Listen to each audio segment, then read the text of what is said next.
Well, if you know anything about me, you know I love this Lowrider ST, but I don't love every single thing about it. Let's talk about that. Here we are, out and about on my 2022 Harley Davidson Lowrider ST. Now, I bought this motorcycle brand new, so of course it was bone stock. And I've done a lot of things to this bike. I really have. I mean, I loved it since the day I bought it, but I've done a lot to this motorcycle. I've got a bunch of other videos detailing that. I'll try to find one and put a link up here. Custom dynamics all the way around on this bike. Some custom floorboards and pegs and that type of thing.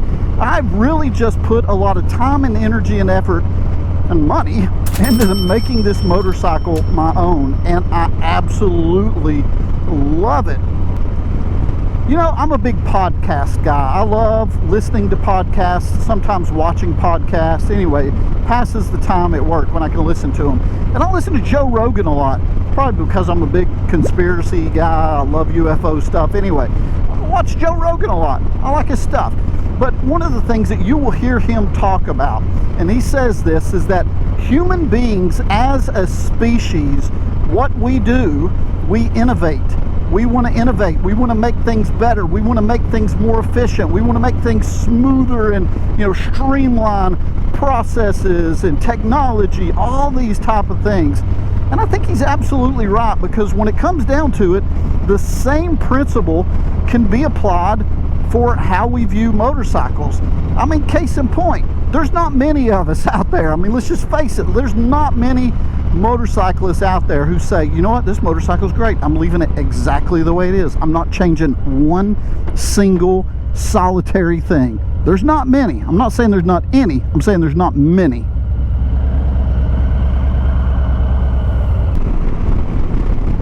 So before I start going over this itty-bitty list of things that I don't like about this motorcycle, let me just say this out in the open to everyone. I love this motorcycle. This motorcycle is wonderful. It is absolutely the best Harley Davidson I've ever owned. And I've owned several at this point. And I love this Lowrider ST. It is a fantastic bike. And I think Harley really did innovate when they came up with this one. And for the most part, it seems like they have pleased their customer base with this bike. So let me just say that out in the open. So why am I not satisfied? Oh boy, that's a good question, really. I think I'm nitpicking at this point. But for the most part, as I mentioned, I've done a lot to this bike to really make it my own. So there's not a lot that I can add to the list. But, I've been talking about a particular upgrade for this motorcycle to my wife, and we've kind of been kicking it around and thinking about it.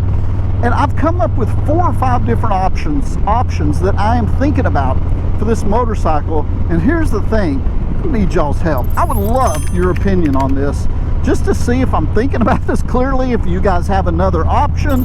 Anyway, this is where I'm reaching out to my audience for your assistance. All right, let's go through the list of some of these things I'm thinking about that may truly satisfy me with this Lowrider ST. The first thing that I'm thinking about is a full-blown paint job. I mean, from the front fender all the way to the very back, a full custom paint job. I know that's expensive. I know that's a lot of money. It is a significant investment. I'm never going to get my return on it if I do it, blah, blah, blah. I don't care. If I did it, I would be doing it for my enjoyment, not for any type of resale value or anything like that. So I'm thinking about that. I mean, that's a time commitment, right? Because somebody's going to be painting this bike. They're going to have it for a while. I'm not going to be able to ride it, maybe over the winter. That's a good thing. But, somebody has the bike for months. That's going to suck. And on top of that, it's going to be really expensive. But come on. The payoff would just be awesome. It would be a thing of beauty. And it would be completely unique. Nothing like anybody else has. So that's option number 1 I'm kicking around. Something else that I'm thinking about is, just a cam to completely stage 2 this bike out. Just a cam to add a little more horsepower, a little more torque, make it a little faster. Not that the 117 isn't sufficient enough. The 117 is fabulous on this motorcycle. I've said that time and time again. But I am thinking about doing a full-blown stage 2 on this one. Again, it's probably not as expensive as a paint job, you know, for the full bike, but it's still a decent investment that you got to throw down some cash for. And I have seen multiple videos on a cam for the Lowrider ST, and just about all of those, everybody seems really pumped that they made a good decision. The third option that I am thinking about doing is chrome wheels. Maybe just regular chrome on this bike. Maybe that dark chrome that I've got on my Bassani 2-in-1. So I'm not exactly sure about that, but chrome wheels, I think that would look fantastic. Black and chrome, vivid black and chrome, just has, man, it's just got a pretty mean, aggressive look to it, if you ask me, in my opinion. And I think that would look quite fancy as well. And another option that came up just a couple of days ago is getting some carbon fiber for this motorcycle. So I'm thinking about getting maybe a carbon fiber front fender, rear fender, the tank insert right here that goes on top of the tank, this guy right here. So I'm thinking about doing those. You know, the price isn't too bad, but it would have to go into the shop, so there's going to be some labor cost at the dealership to take care of some of those things that are beyond my expertise. But I'm also thinking about those as well. The thing about carbon fiber that I've been kicking around and thinking about is, you know, it's kind of a fad right now.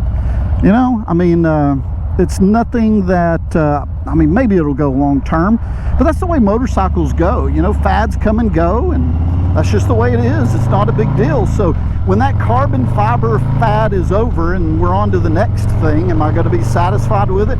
Or am I going to feel like I'm stuck with some outdated upgrade on the bike? I don't know. Something to think about, right?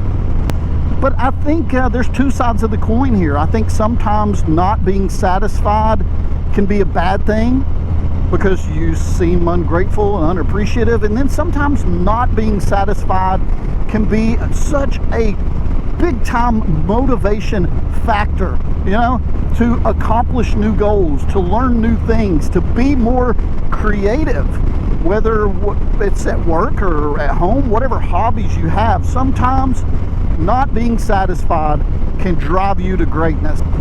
So that's my 2 cents, but I would love to hear yours about those upgrades, those potential upgrades that I just went over. Which one would you pick?